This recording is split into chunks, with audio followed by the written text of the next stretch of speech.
The job orientation process presents a wonderful opportunity once more for us to create that first impression, that attractive first impression.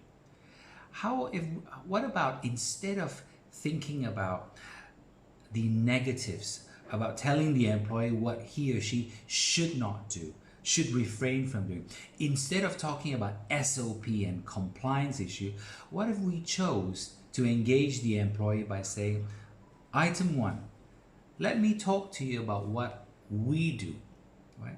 What is it that our business is about, right? Who are our customers? That's number 1. I think that's the most important thing, because a typical job orientation process should really begin by talking about our business. What is it that we do? How do we earn our living as a business, right? And who are our customers? That's an introduction to our brand. What's step 2?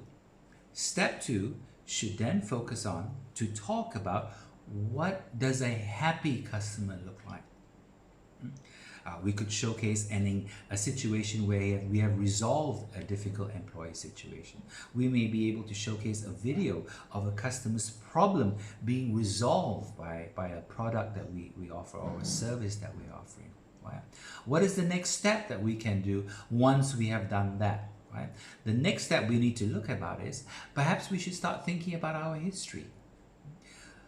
Let's talk about who our founders of our business are. Right? What was their vision for the business? Right?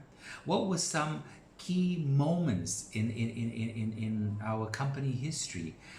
Those key milestones in our business where things change and really made our business who we are.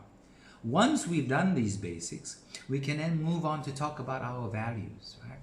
And when we talk about values, I think it's important that we don't get caught up with things like integrity, team building, commitment, communication. These are the typical values a company has. And I'm not saying they are wrong.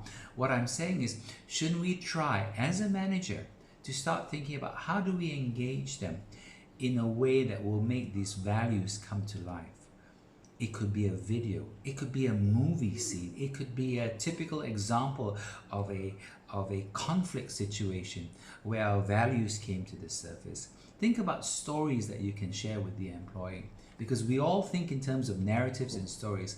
So when we talk about values, it is important that we share with our employees these values, but not from a very commonplace, itemized that way, but think about how you can share it with them in a way that is engaging and invite them to participate in these issues.